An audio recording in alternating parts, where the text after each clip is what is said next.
ناظرین، drama serial کفارہ کی نیکسٹ ایپیسوڈ میں دکھایا جائے گا کہ ستارہ کے سامنے حالانکہ ساری حقیقت کھل کے آ جائے گی کہ منسٹر کے بیٹے نے اس کے ساتھ جو بدتمیزی کی، جو فضول باتیں کی، وہ سب صاحبہ کے کہنے پہ کی ہیں، اور سالار کے متعلق غلط بیانی بھی ان کے پلان کا حصہ تھا۔ لیکن اس کے باوجود بھی ستارہ سالار سے ناراض ہو جاتی ہے۔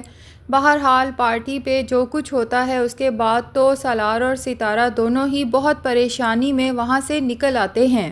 لیکن جب گھر پہنچتے ہیں تو پارٹی کا سارا واقعہ پہلے سے ہی سالار کے پیرنٹس تک پہنچ چکا ہے۔ اب بجائے اس کے کہ وہ سالار کو سپورٹ کریں، الٹا سالار پہ چڑھائی شروع کر دیتے ہیں کہ کیا ضرورت تھی معمولی سی بات پہ منسٹر کے بیٹے کی پٹائی کرنے کی۔ تمہیں پتہ ہے اس کے سر سے خون نکل رہا ہے۔ اگر ان لوگوں نے پولیس کمپلینٹ کر دی تو اس کے بعد کتنا مسئلہ بن سکتا ہے ہمارے لیے۔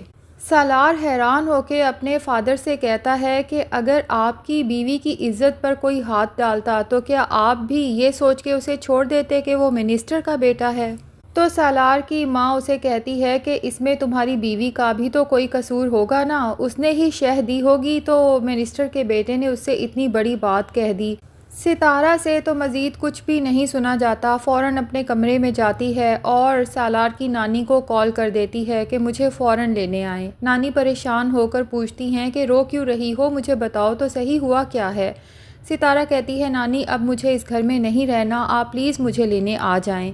ستارہ کو پتہ ہی ہے کہ اگر وہ اپنے تایا کے گھر جائے گی، حالانکہ وہ گھر بھی اصل میں تو ستارہ کا ہی ہے، لیکن وہاں پہ جو لوگ رہ رہے ہیں وہ نہ تو ستارہ کو واپس ایکسیپٹ کریں گے اور نہ ہی اس کی کسی بات پر یقین کریں گے۔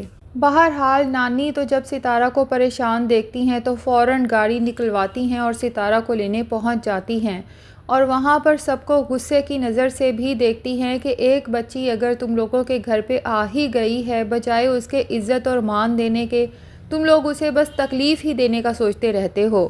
یوں ستارہ تو نانی کے ساتھ چلی جاتی ہے، لیکن سالار بہت پریشان ہو جاتا ہے کیونکہ جاتے ہوئے ستارہ سالار کے ساتھ بھی کوئی بات نہیں کرتی۔ تو سالار پریشان ہوتا ہے کہ پتہ نہیں اب اس نے کون سی بات دل میں رکھ لی ہے، میں نے تو پارٹی پہ جو کچھ بھی کیا اسی کو پروٹیکٹ کرنے کے لیے کیا۔ وہ اپنی پریشانی لے کر صبا اور جنید کے پاس پہنچ جاتا ہے کیونکہ وہی تو ہیں جو سالار کو صحیح مشورہ دے سکتے ہیں۔ صبا جب سالار کی ساری بات سنتی ہے تو اسے افسوس ہوتا ہے کہ صاحبہ کو اس طرح کا پلان نہیں کرنا چاہیے تھا، اور صبا دل میں سوچتی ہے کہ شکر ہی ہے صاحبہ کی شادی سالار سے نہیں ہوئی، جو اس کی اصلیت نکل کے سامنے آ رہی ہے۔ اگر بھابھی بن کے گھر آ جاتی اور یہی ساری پلاننگز کرتی تو ہمارے گھر کا تو سارا شہرازہ ہی بکھر جاتا۔ بہرحال صبا سالار کو تسلی دیتی ہے کہ فکر نہ کرو، ستارہ سمجھدار لڑکی ہے، لیکن اسے گھر واپس لانے سے پہلے موم ڈیڈ کو سمجھانا بہت ضروری ہے، انہیں سچویشن کو سمجھنا چاہیے تھا۔